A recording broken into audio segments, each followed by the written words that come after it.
Hello friends, welcome to my YouTube channel learning classes. आज हम class 8th का science का चैप्टर 1 करने वाले हैं, जिसमें हम डिस्कस करेंगे crop production and management. Crop production है क्या, ठीक है।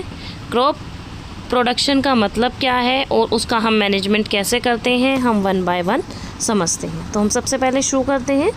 पहेली and Bhujo went to their uncle's house. Paheli और बूझो दोनों अपने अंकल के यहाँ जाते हैं गर्मियों की वेकेशन में। उनके अंकल जो है एक फार्मर है। One day they saw some tools like खोपी, sickle, shovel, plough etcetera in the field. उन्होंने अंकल, जब उनके एक फार्मर हैं तो उन्होंने खेतों में अंकल के पास काफ़ी सारे टूल्स देखे, जिनमें से उनके पास खुरपी थी, सिकल था, शॉवल था, प्लाव थे।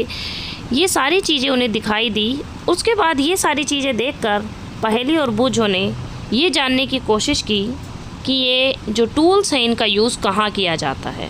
जैसे नीचे दिया हुआ है, I want to know where and how we use these tools, कि इस टूल्स का यूज़ हम कहाँ करते हैं, ये जानने की कोशिश की। किसने? पहेली एंड बूझो ने।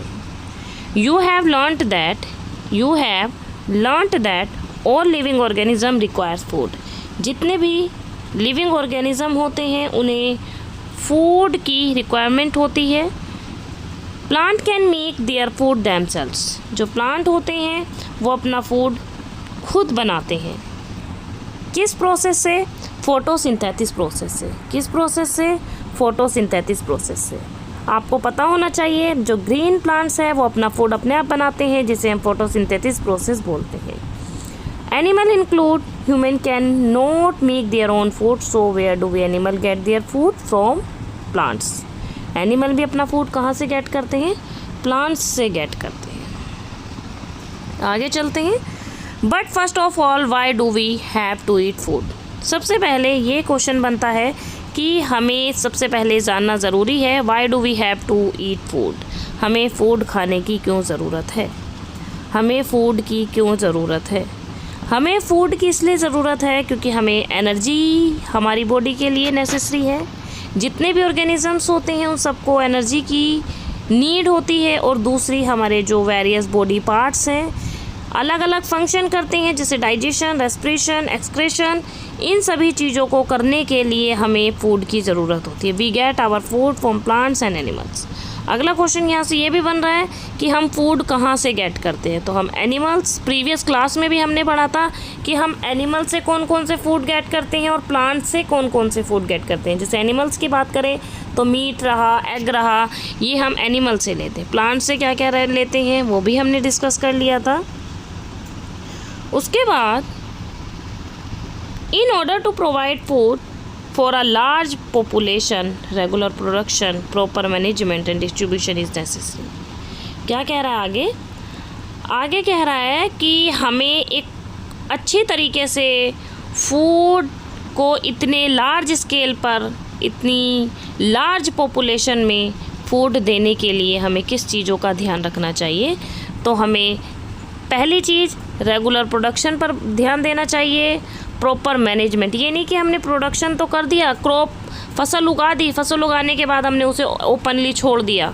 उसका मैनेजमेंट भी ज़रूरी है, वरना क्या होगा? ओपन नहीं रहेगा तो क्या होगा? बारिश आने का डर है ना, तो वो फसल ख़राब हो सकती है, एनिमल्स उसे खा के जा सकते हैं, और भी बहुत सारे रीज़न से अगर हमने मैनेजमेंट अच्छे से नहीं किया तो हमारे लिए काफ़ी ज़्यादा प्रॉब्लमेटिक हो जाएगा। तो इसलिए हमें किस चीज़ का ध्यान रखना है कि अगर हमें इतने लार्ज पॉपुलेशन में फूड प्रोवाइड कराना है तो we have to follow the regular production, proper management, और तीसरा डिस्ट्रीब्यूशन भी अच्छे से किया जाना चाहिए। इसके ऊपर भी हमें फोकस करना है।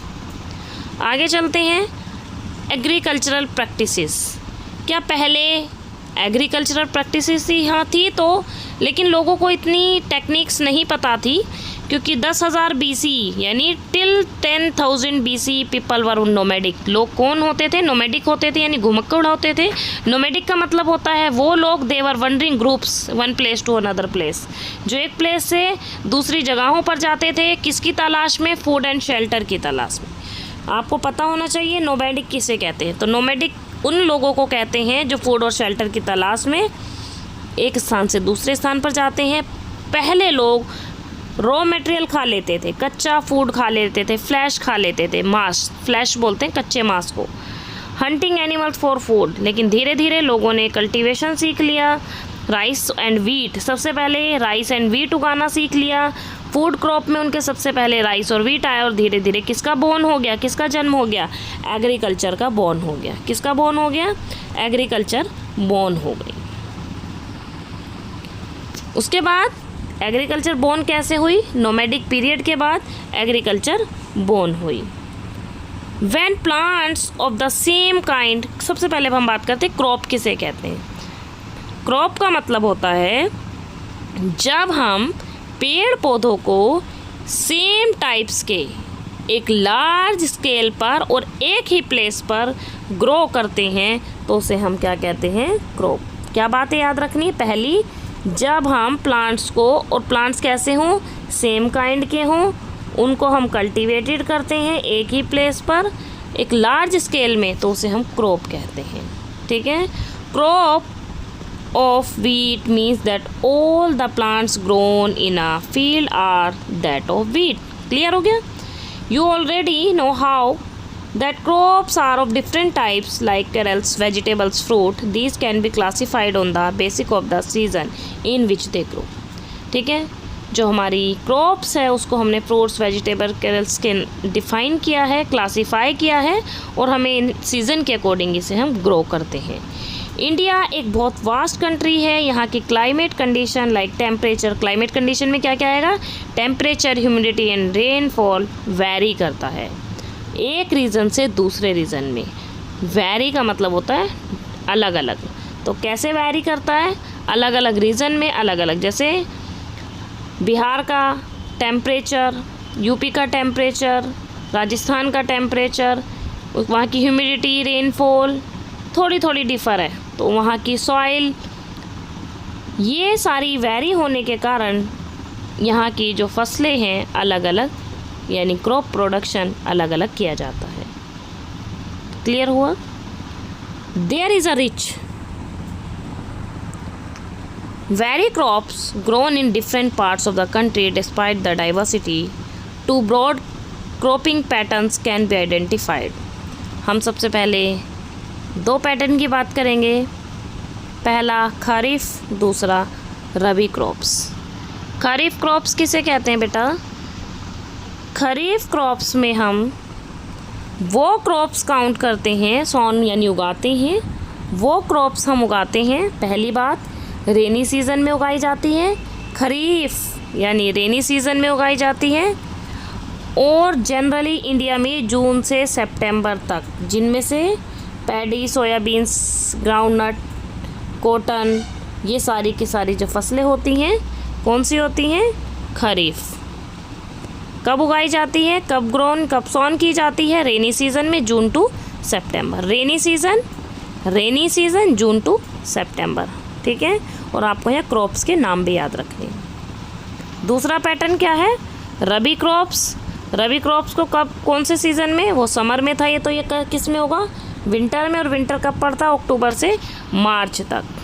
ठीक है, इसमें पी, ग्राम, वीट, ये सारी के मस्टर्ड ऑयल, ये सब कौन सी फसल में आता है, कौन सी क्रॉप में आता है, रबी क्रॉप में आता है। क्लियर हुआ। रबी क्रॉप दो पैटर्न, खरीफ क्रॉप, खरीफ के बाद रबी क्रॉप्स। आगे बढ़ते हैं। इसके अलावा कुछ फसलें ऐसी होती हैं, beside these pulses and vegetables are grown during summer at many places. उसके बाद शुरू करते हैं basic practices of crop production. Crop production की बेसिक प्रैक्टिसेस क्या क्या हैं वो हम बात करेंगे।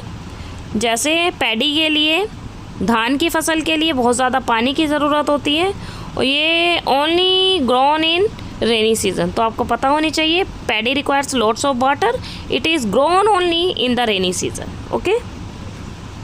Cultivation of crop involves several activities undertaken by farmers over a period of time. You may find that these activities are similar to those carried out by a gardener or even by you.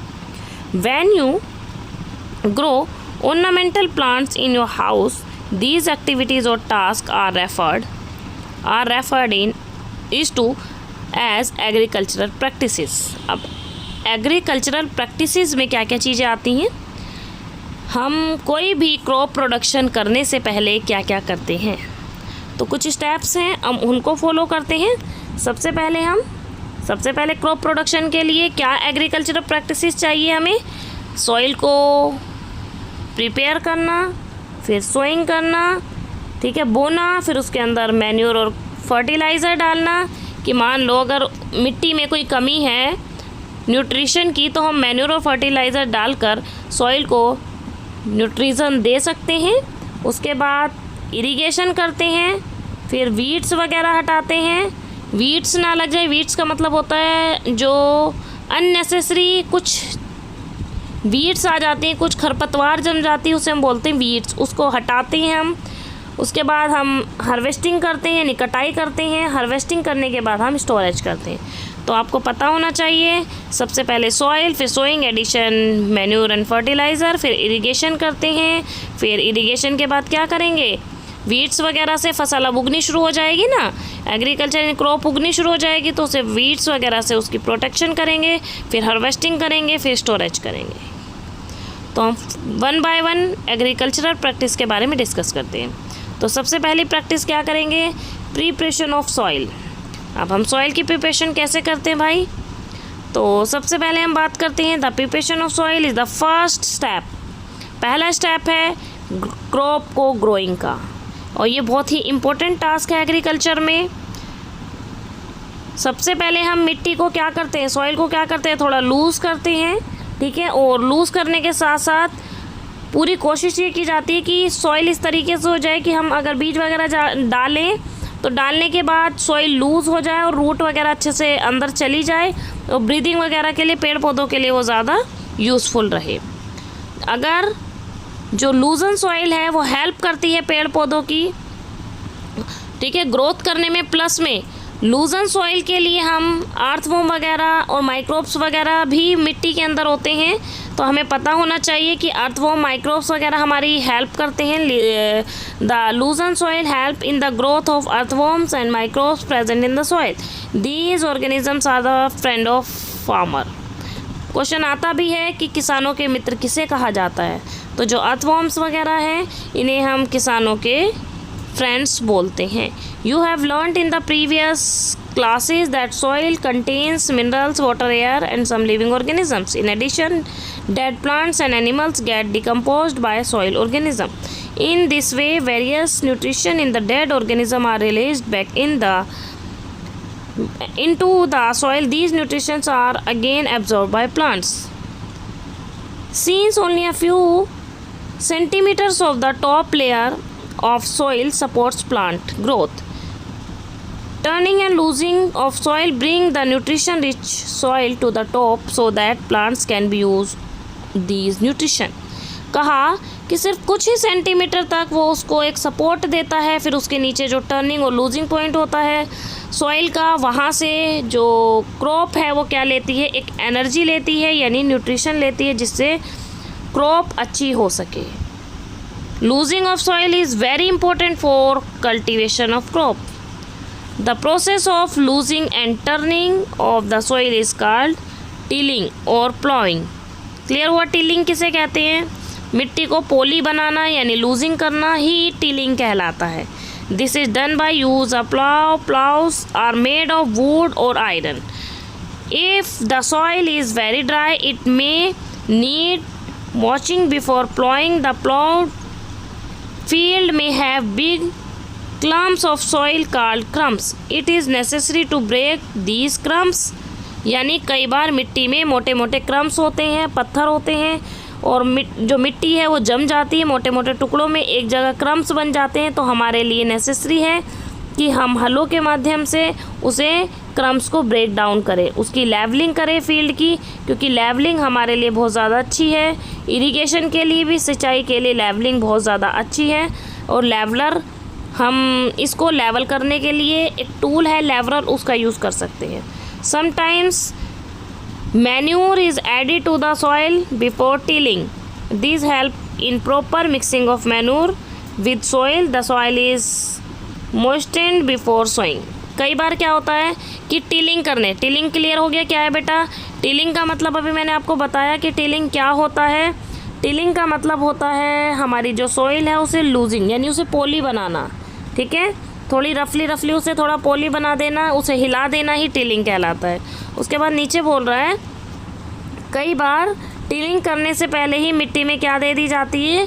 Tilling करने से पहले ही मिट्टी में क्या डाल दी जाती है? Manure यानी खाद डाल दी जाती है, जिससे मिट्टी की जो उर्वर क्षमता है वो काफ़ी ज़्यादा अच्छी हो जाती है। चलो नेक्स्ट पे आते हैं अब हम, agricultural implement. Before sowing the seeds it is necessary to break soil crumbs to get better yield. ये बता दिया मैंने आपको कि भाई बीज को डालने से पहले, सोइंग द सीड्स, बीजों को डालने से पहले, सोइंग यानी बोना, सीड्स माने बीज, बीजों को बोने से पहले ज़रूरी है कि हम उस क्रम्स वगैरह को तोड़ दें। हम टूल्स वगैरह का भी यूज़ कर सकते हैं, हो वगैरह का यूज़ कर सकते हैं, ठीक है। मेल टूल्स यूज़ किए जाते हैं, प्लाव, हो एंड कल्टीवेटर। इनका यूज़ करके भी हम क्या कर सकते हैं बेटा? इनका यूज़ करके भी हम एग्रीकल्चरल इम्प्लीमेंट में यूज़ कर सकते हैं, क्रैम्स वगैरह को ख़त्म कर सकते हैं। बीजों को बोने के काम आता है क्या क्या? सबसे पहले प्लाव।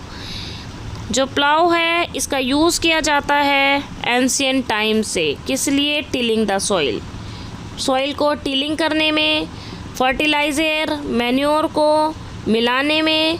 और कहाँ यूज़ किया जाता है? Weeds and turning of the soil. This is made of would and is drawn by a pair of bulls और अदर एनिमल। कह रहा है कि इसका यूज़ कैसे करते हैं? एनिमल्स को बांध दिया जाता है इसके साथ, हॉर्सेस, कैमल्स वगैरह या बुल्स वगैरह जो भी होते हैं उससे बांध दिया जाता है, और बांधने के बाद इसको उनके थ्रू खींचा जाता है। ये वुड का भी बना हो सकता है, आयरन का भी बना हो सकता है, ठीक है। आगे चलते हैं, हो।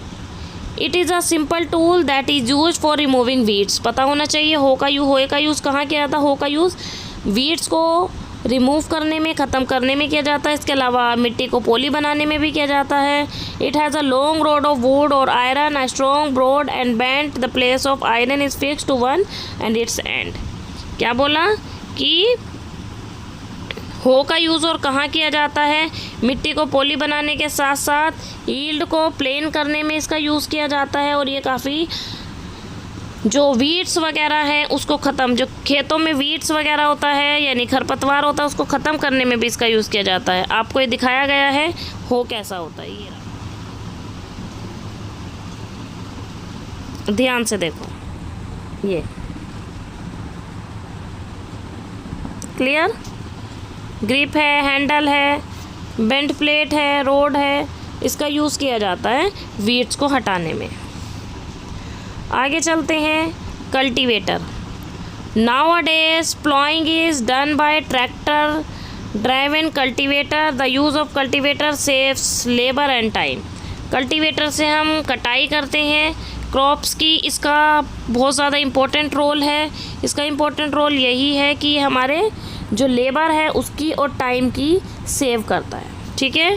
काफ़ी ज़्यादा हमारा टाइम एंड लेबर को सेव करता है।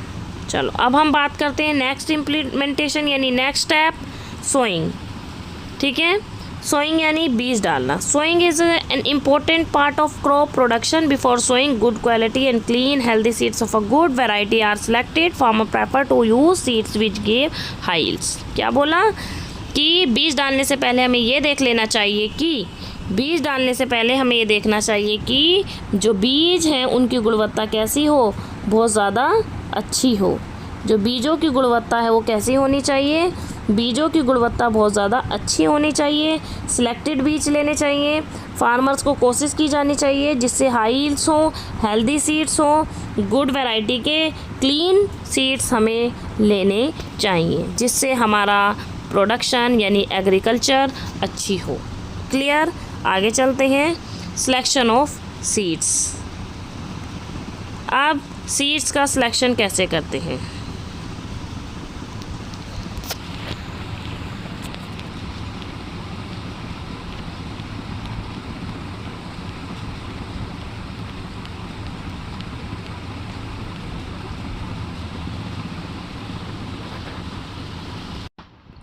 अब हम बात करते हैं सिलेक्शन ऑफ सीड्स। सीड्स का सिलेक्शन कैसे करते हैं? अभी हमने बात ही किया कि सीड्स डैमेज ना हो, सीड्स अच्छी क्वालिटी के हो, सीड्स में होल यानी छेद वगैरह ना हो, यानी खोखले सीड्स ना हो. This is a good method for separating good healthy seeds from the damaged ones. Before sowing, one of the most important tasks is know about the tools used for sowing seeds.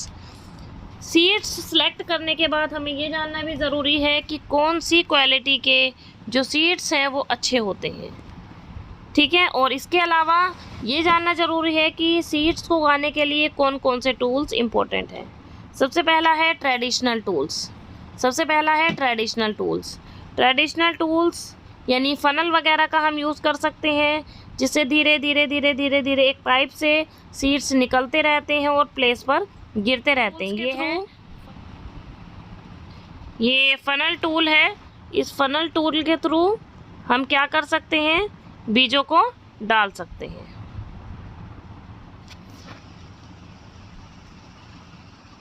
Clear. आगे और देखो, next method हो सकता है. Next method है seed drill. ये आपको दिखाया भी गया है सीड ड्रिल. इस सीड ड्रिल के थ्रू भी हम क्या कर सकते हैं, बीजों को डाल सकते हैं, उगा सकते हैं, जिससे क्या होता है, इक्वल डिस्टेंस और डेप्थ में काफ़ी अच्छे से, काफ़ी गहराई में सीड्स को डाल दिया जाता है. इसका एक फ़ायदा ये भी होता है, जिससे बर्ड्स वगैरह है वो काफ़ी ज़्यादा जो प्रोटेक्शन मिल जाता है. The protect seeds from being eaten by birds. Clear. यानी सीड ड्रिल का एक फ़ायदा ये है कि इसके थ्रू अगर हम बीजों को डालते हैं तो इस मेथड से प्रोटेक्शन हो जाता है, बीजों को जल्दी से जो एनिमल्स वगैरह हैं, जो पक्षी वगैरह हैं, वो नहीं खाते, उसका भी हमें नुकसान नहीं उठाना पड़ता. क्लियर. आगे चलते हैं. सीड ड्रिल्स के बाद पहला फनल मेथड था, नेक्स्ट सीड ड्रिल था. सीड ड्रिल क्लियर हुआ. Appropriate distance between the seed is necessary to avoid overcrowding of plants. इसका एक फ़ायदा ये भी है कि बीज को थोड़ा दूर दूर डालता है, जिससे ओवर क्राउडिंग नहीं होती, इक्वल डिस्टेंस पर पेड़ पौधे आते हैं और न्यूट्रिशन और वाटर सॉइल को अच्छे से मिल जाता है. नेक्स्ट प्रोसेस है मैन्योर और फर्टिलाइज़र को ऐड करना क्रॉप में. तो ये सब्सटेंस ऐसे हैं जिससे उनकी जो न्यूट्रिशन है वो ग्रोथ वगैरह के लिए काफ़ी ज़्यादा अच्छे हैं. मैन्योर और fertiliser, the substance which are added to the soil in the form of nutrition for the healthy growth of plants are called manure and fertiliser. Question आता है डायरेक्ट कि मैन्योर एंड फर्टिलाइज़र है क्या. तो manure and fertiliser nutrients हैं. किसके nutrients हैं, plants के, जो प्लांट्स को क्या बनाते हैं, हेल्दी बनाते हैं. क्लियर हुआ. न्यूट्रिशन क्या है भाई, मैन्योर एंड फर्टिलाइज़र क्या है, एक तरीके का न्यूट्रिएंट्स हैं. और किसके न्यूट्रिएंट्स हैं, प्लांट्स के, जो प्लांट्स को क्या बनाते हैं, हेल्दी बनाते हैं.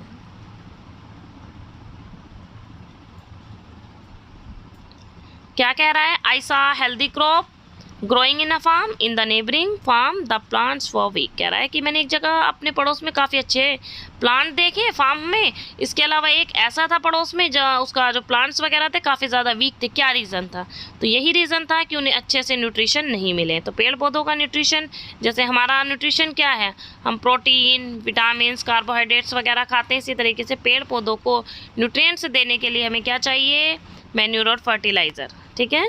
Soil supplies minerals nutrition to the crop plants. These nutrients are essential for the growth of the plants in certain areas. Farmer grow crop after crop in the same field. The field is never left uncultivated or fallow. Imagine what happens to the nutrition. अगर nutrition ना मिले तो क्या होगा. इसलिए continuous cultivation of crop make the soil poor in nutrition. अगर हम एक ही soil पर बार बार crop उगाते रहें, क्रॉप करते रहें, एग्रीकल्चर खेती करते रहें तो एक समय ऐसा आता है कि उसकी जो उर्वर क्षमता है, यानी जो क्रॉप प्रोडक्शन की पावर है सॉइल के अंदर, वो ख़त्म हो जाती है. तो इसको वापस देने के लिए हम मैन्योरिंग करते हैं. इसके अंदर हम क्या डालते हैं, खाद या फर्टिलाइज़र, मैन्योर या फर्टिलाइज़र डालते हैं, जो काफ़ी ज़्यादा इंपॉर्टेंट होता है और उसकी जो वीकनेस है प्लांट्स की उसे ख़त्म कर देता है और हमें एक हेल्दी प्लांट यानी हेल्दी एग्रीकल्चर मिलती है, यानी एक हेल्दी क्रॉप मिलती है. Clear. Manure is an organic substance. पूछा जाएगा कि मैन्योर और फर्टिलाइज़र में क्या फ़र्क है. तो मैन्योर एक ऑर्गेनिक सब्सटेंस होता है जो पेड़ पौधों के और एनिमल्स का जो वेस्ट होता है उसके डिकम्पोजिशन से बनता है. जो फार्मर्स होते हैं dump plant and animal waste in pits at open places and allow in the decompose. कह रहा है कि भाई मैन्योर बनता कैसे है, एक किसी पिट यानी गड्ढे में डाल दिया जाता है, डिकम्पोजिशन हो जाता है, उसके अंदर माइक्रो ऑर्गेनिज्म उस चीज़ को क्या करते रहते हैं, डिकम्पोज करते रहते हैं, इस तरीके से मैन्योर बन जाता है। और इसके बारे में हमने प्रीवियस क्लास में भी पढ़ा है कि मैन्योर बनता कैसे है। तो यहाँ जो ये पूरा का पूरा ये है, इसमें मैन्योर का ही है कि मैन्योर बनता कैसे है, बनाने का क्या प्रोसेस है। आगे चलते हैं, हम फर्टिलाइज़र के बारे में पढ़ते हैं। फर्टिलाइज़र एक तरीके का केमिकल है जो फैक्ट्रीज़ में बनता है, ठीक है। फर्टिलाइज़र्स के कुछ एग्जाम्पल हैं, आपको बहुत अच्छे से पता होने चाहिए। फर्टिलाइज़र के कुछ एग्जाम्पल हैं, जिनमें से हम कुछ एग्जाम्पल के बारे में बात करते हैं। यूरिया, जिसमें तुमने सुना भी होगा यूरिया वगैरह का नाम कई बार। Ammonium sulphate, super phosphate, potash, NPK, nitrogen, phosphorus, potassium, NPK. तो ये फर्टिलाइज़र के कुछ एग्जाम्पल हैं। The use of fertiliser has helped, question आता है कि define fertiliser and its uses. तो फर्टिलाइज़र का क्या यूज़ है, यहाँ भी क्वेश्चन बन रहा है। The use of fertiliser has help farmer to get better yield of crop such as wheat, paddy and maize, but excessive use of fertiliser had made the soil less fertile. अगर हम fertiliser का use कुछ ज़्यादा कर देंगे तो हमारी soil की फर्टिलिटी भी ख़राब हो जाएगी। और fertiliser has also become a source of water pollution, और फर्टिलाइज़र वाटर सोल्यूशन का भी सोर्स बन जाएगा और मिट्टी की जो फर्टिलिटी है उसे भी बिल्कुल ख़राब कर देगा। तो इसीलिए we have to substitute fertiliser with organic manure और leave the field uncultivated in between two crops. इसलिए हमें 2 क्रॉप्स के बाद कुछ समय के लिए अपनी ज़मीन को खाली छोड़ना चाहिए। The use of manure improve soil texture as well as it water retaining capacity. क्या कह रहा है कि जो मैन्योर है, मैन्योर का इम्पोर्टेंट रोल क्या है, मैन्योर इम्प्रूव करता है सॉइल टेक्सचर को, और इसके अलावा सॉइल के अंदर जो वाटर कैपेसिटी को रिटेनिंग करने की पावर को भी मैन्योर कायम रखता है। उसके बाद है बेटा क्रॉप रोटेशन। यहाँ बन रहा है question crop rotation. Crop rotation होता क्या है? क्रॉप रोटेशन का मतलब कि एक सीज़न में हमने कोई सी फसल उगाई, नेक्स्ट सीज़न में हमें कोई और सी फसल उगानी है। इसी को, ताकि मान लो एक फसल उगाई, उसको नाइट्रोजन की ज़्यादा नीड थी, अब जो हमारी सॉइल थी उसमें से नाइट्रोजन तो ख़त्म हो गई ना, तो इसीलिए हमें क्रॉप रोटेशन ऐसा करना चाहिए जिससे हमारी हर एक क्रॉप को जो न्यूट्रिशन पावर है वो अच्छे से मिल सके।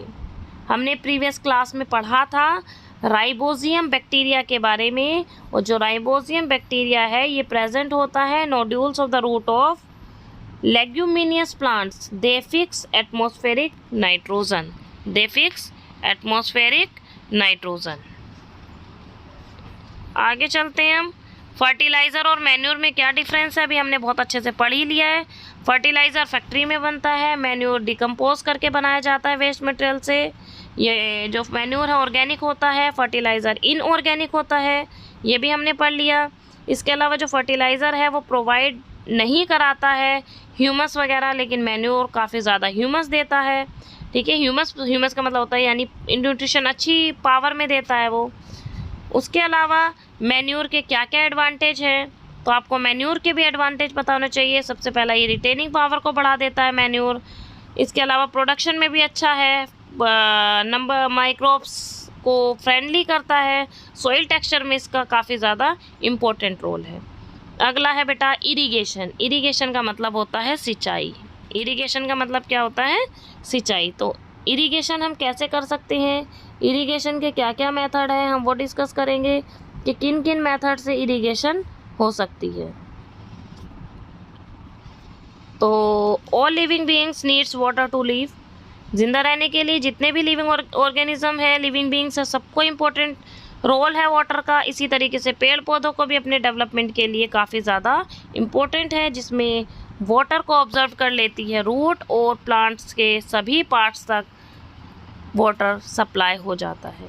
क्योंकि हम आगे पढ़ेंगे प्लांट्स में जाइलम और फ्लोएम नाम के टिश्यूज़ प्रेजेंट होते हैं, जिससे वो अपने फूड को वन पार्ट से अनदर पार्ट तक सप्लाई करते हैं। ये आगे अब हम डिस्कस करते हैं कि इरिगेशन है क्या। इरिगेशन का मतलब क्या है, वही अभी मैंने बताया, सिंचाई यानी वाटर को सप्लाई करना एक रेगुलर इंटरवल्स में, जब भी क्रॉप को नीड हो रेगुलर इंटरवल में, उसे हम इरिगेशन कहते हैं। और इरिगेशन करते समय हमें बहुत टाइम इंटरवल पर विशेष ध्यान रखना चाहिए, ठीक है। जैसे समर वेकेशन में समर टाइम में काफ़ी ज़्यादा वाटर की नीड होती है, ठीक है। इसलिए I am very careful this year about watering the plant.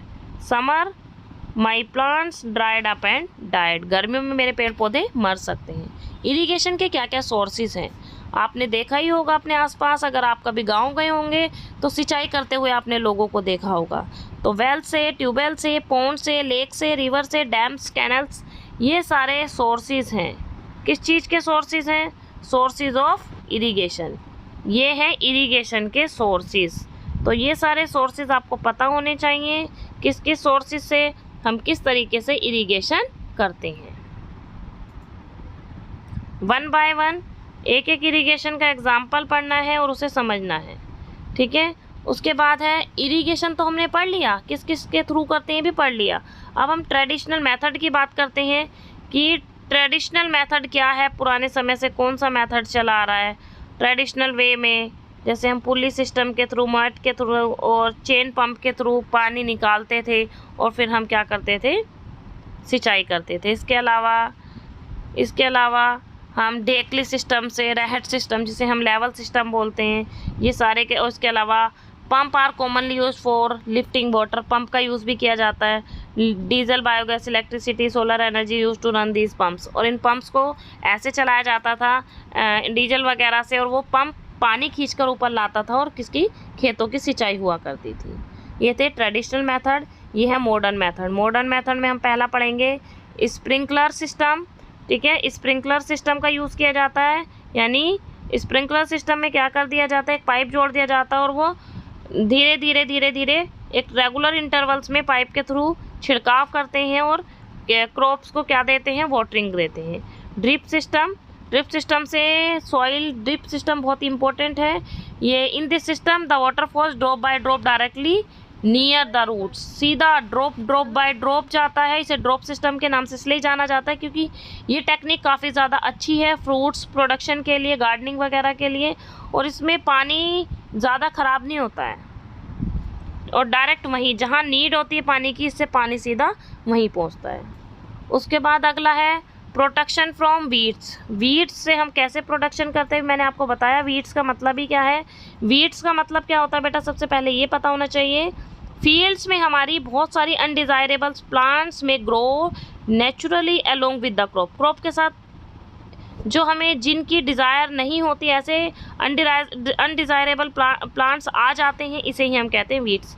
इसलिए इन वीड्स को हमें हटाना चाहिए। हम वीड्स को इसलिए हटाते हैं ताकि हमारी क्रॉप प्रोडक्शन ख़राब ना हो, एक अच्छी क्रॉप हमें मिल सके। Weeds are also controlled by using, weeds का हम काफ़ी ज़्यादा केमिकल्स का भी यूज़ कर सकते हैं। उन केमिकल को हम वीडिसाइड्स बोलते हैं। वीडिसाइड्स का यूज़ करके हम क्या कर सकते हैं, उसे रोक सकते हैं। अगला है बेटा हार्वेस्टिंग का मतलब होता है क्रॉप का इम्पोर्टेंट टास्क है, यानी हार्वेस्टिंग बहुत इम्पोर्टेंट टास्क है।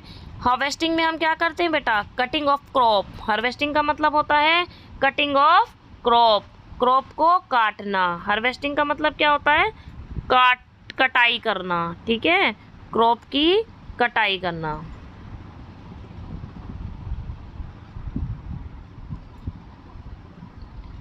क्लियर हुआ। हार्वेस्टिंग में हम क्या करते हैं और हम किससे करते हैं, सिकल से करते हैं। देखो ये सिकल है यानी दराती, ठीक है। उसके बाद आगे चलते हैं। बाइसिकल और a machine called harvester. In the harvested crop the grain seeds need to be separated. इसके अलावा गेहूं के अंदर बालियां, चावल, उन सबको भी हम अलग करते हैं। इनको अलग करने के प्रोसेस को भी हम थ्रेशिंग बोलते हैं। This is carried out with the help of a machine called combine with effect harvester as well as thresher. इसे हम हार्वेस्टर और थ्रेजर के नाम से भी जानते हैं, थ्रेशर मशीन भी बोलते हैं इन्हें, ठीक है। इसके अलावा होता है विनोइंग का मतलब होता है फार्मर्स विल स्मॉल होल्डिंग और lands do separate the grain and chaff by winnowing, इसके बारे में भी हमने, विनोइंग के बारे में भी क्लास 6 में पढ़ा था कि किस तरीके से हम सीड से किस तरीके से हम बीजों को निकालते हैं।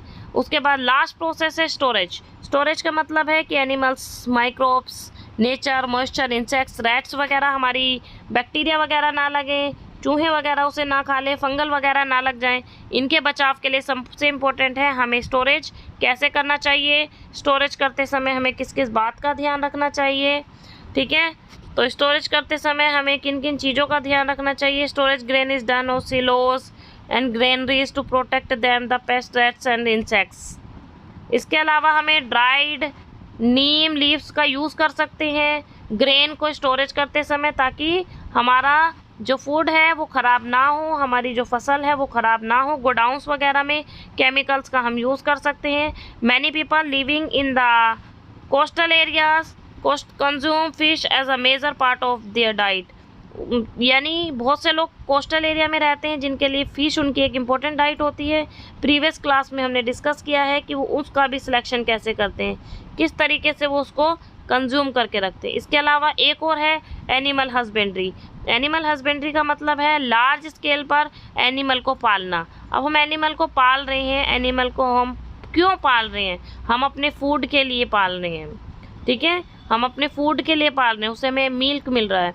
ठीक है, तो इन सभी चीज़ों के लिए एनिमल्स को हम जो एक लार्ज स्केल पर पालते हैं, इसे ही बोलते हैं animal husbandry. Fish is good for health. We get cod liver oil from fish which is rich in vitamin D। ठीक है, which is full of vitamin D। Clear?